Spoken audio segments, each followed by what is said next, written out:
Sembona, kudalwa yini umuntu mayishonela lando ngehlahla? Ngabe ihlahla liyimpoqo noma libaluleke kangako?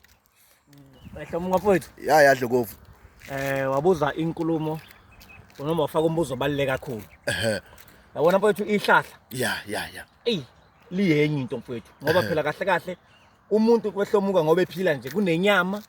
kunomphefumulo. Angithi uyazi. Ya, ngazi kahle. Ngakho ke hlomuka yingakho phela mangabe ubona kushona umuntu bese ubona makuthiwa useyalanda noma ufikiwe la ufika nabantu abasuke bemphethe kube kukhona umuntu onjani ophethe ihlahla kunye nomzimba ngoba into ezuthule zenjani engafani ya umzimba kusuka emakhazeni kodwa ke manje nayo into sibaluleke kakhulu umphefumulo wakhe osusudingakala ke manje ngoba ukwezwe ngisho amakhola mangabe ekhuluma athi angisakhaye kakhulu inyama ngoba suke nalo ulwazi lokuthi inyama iyakuphi emhlabathini inkinga manje sewuyina seyikhayela kakhulu umphefumulo ingakho sokushona umuntu uthiwa obulala inyama akanamandla kubulala ini umphefumulo injalo ke indaba somusa sengizama ukuvezela ukuthi uma kusuke kushona umuntu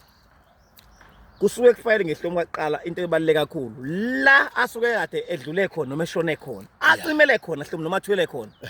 kumele kusuka umuntu lozo bephethe ihlahla azomlanda khona lapho hayibo hlomuka impela asesengaka afike lapha nakho sibanibani sesiyahamba ngiyama manje siya kuphi ngoba into ofuneka uyazi ngehlahla uma ukuthi mhlawumbe ushonele ehlane kufanele kube ukuthi uyathathwa umphefumulo wakhe ngehlahla uyiswa le emakhazeni bese kusuka emakhazeni bese ke kudluliswa mhlawumbe la ahlala khona uma ukuthi shathi ushonela emgwaqeni shathi ushonele kuphi uma ukuthi kushona umuntu lento okushona komuntu Ntombi kanjani ayincane kusuke kufanele kube ukuthi bamlanda ngehlahla lapha ashonele khona bese besuka naye bekuyiwe emakhazeni landa umzimba wakhe bese kusukwa lapho bese kuya ngendlela ukuthi abantu bazoqala ngapha abaye mhlawumbe bengaqala emakhazeni bese bemthatha kodwa okubalekile ukuthi kufanele umphefumulo wakhe nibe njani ningawushiyi kumele ihlahla limthatha ihlahla kuyiwe le uma kusukwa le emakhazeni bese kusho kuthiwa sizilanda umzimba wakho manje siyahamba siyala ubuhlala khona ingakho ubona abantu abaningi bedlula ngisho lapha endlini kade behlala khona kuyoshiwo lapha kuthiwa sesiyahamba ke manje siya kuphi siye ekhaya sendlini yakho la ubuhlala khona bekuqoqela nezimpahla zakhe umuntu hlomo kosephethe ihlahla akakhulumi namuntu akakhulumi na phone akaxhawulisa umuntu uma eseqala process sokuphatha ihlahla hlomuka uthula kuze kube ukuba kuyofikwa la ekhaya kuze kuyobekwa phansi umuntu ngoba hlomuka ngifuna beyihloniphe abafethu abafethu abayeke ukuthi mabe uyothatha into yasekhaya bekuthiwa hayi ubani ngoba manje uyayiphuza bese ethatha efaka lapho ngenkani ngoba manje besebenzisa ukuthi yena umuntu uyena ozomela ephendle aphathe ihlahla kumele umuntu akuhloniphe into yasekhaya ayisabe ngoba abantu mase bephuza utshwala hlomuka bakwazi ukuthi becabanga bekhumbule kahle into ngendlela uthi umuntu uzovela abona umngane wakhe ayidlalele noma mhlawumbe uthi abingele umuntu bephuza utshwala uyabo asithi utshwala buwrong kodwa kufanele ukulimit into yasekhaya ngoba once wakhuluma qaqa umlomo uyasala umuntu same time hayibo umuphethe ihlahla njalo uyabona nje wathi umuntu kodwa umuntu sawubona wavuma kusesele umuntu ngoba ngimele ukukhuluma ukhuluma naye kuphela uyozibeka ihlahla ekhaya ibaleke kakhulu into yehlahla lemuva kakhulu mfowethu ngoba uma ngabe lingekho shuthi lo muntu animthathanga usazoba uzothi umefihla niphinde ebonakala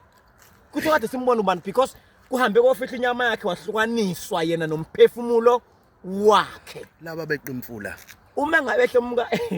uma ngabe kufika emfuleni ya kuyashiwa kuthiwa sesiwela umfula ke manje sibanibani yaza ngazi ngakuthatha into engasekulinganise ngayo isuka iphethwe kanje lasho kuthiwa siwela umfula akakhulumi namuntu lo bhuti akasho uthi usuzowela umfula makuphunyulwa hlomo ethi emakhaya yathi imigqoqa ingene emakhaya kuyashiwa kuthiwa sesiyaphumula ke manje akakhulumi njalo nabantu abaphethe ibhokisi ukhuluma yedwa nalomuntu lo uma ngabe kuthiwa sesiyahamba ungasali sibanibani siya kuphi siye ekhaya uma kuhlala phansi sisaphumula ukhuluma naye kuphela ngisho ngakhala ifoni ufuneka wacima amafoni hlomuka ihlahla libaluleke kakhulu lidlula konke ingakho nje uma ngabe ukuthi umuntu washoyela endaweni kuthiwa kumele alandwe uzokuthiwa mhlawumbe umakoti umuntu ubeyiganisile wayelotshelwe kuphela uzokuthiwa yazi wangcothe endaweni errong lo muzi lo mhlawumbe wayeshadele kwaNgobese kade yolanda kwamcineka ngehla yini kuthiwa ubela nje ngehlahla ngebe kwazi kumbe inyama ayinalutho ayinamsebenzi walutho ngoba isigqatshiwe phansi into esibalekile kumele ibuyele kaNgobese yini umphefumulo ukuze mhla kwenziwe imicimbi yonke into bekhona ukukhuluma naye ngoba vele okubaleka kakhulu lehlahla soliphethe ingakho ngisho kusuka amatho mangabe kuthathwa abantu abadala kusuke kunehlahla phakathi ya ngoba mangathi uthi yobalana nje uyikhulumelana ukuthi hayi ngizolanda abantu abadala ingekho yelahlahla lilona hlahla lokuthi lilanda abantu abangasekho uma ufika emakhazeni noma esibhedlela ashone khona ungalishayi futhi phansi kanje ngoba uyovusa wonke umuntu othi akalandwanga ingakho ufike ezibhedlela uzokuthiwa kunabantu ozongathi mhlawumbe bayapoka noma kwenzakala ini mhlawumbe umuntu mangabe ekhula khona delelo nayo izipoki ngoba abanye abantu babalanda basuke beshawa yini izinkolo zokuthi umuntu ethi hayi mhlawumbe mangabe ukuthi kushona umuntu angazi iprocess yakhona yonke kodwa hlomo ngiqinisele khona ukuthi uma kushona umuntu angeke ahambe umzimba wodwa ihlahla lingeke kumele kube khona ihlahla and umuntu ophatha ihlahla akakhulumi hlomungu kuze iqede lo process kube ukuthi ke kuze fike ekhaya nakhona mase kuphunywe ekhaya kiwe libeni kuyashiyo kuthiwa sesiyahamba ke manje siyalapha alizukufaka ihlahla noma ngaphuma nalo umuntu abuye nalo ihlahla lizugqi abantu abayeke into ukugqiba ihlahla ngoba manje useyathetha lo muntu futhi waphinda ngani wamkhipha futhi manje ngoba phela usebuyisa umuntu walethwa ekhaya hlongwa ngiyabonga ngithi ubamfowethu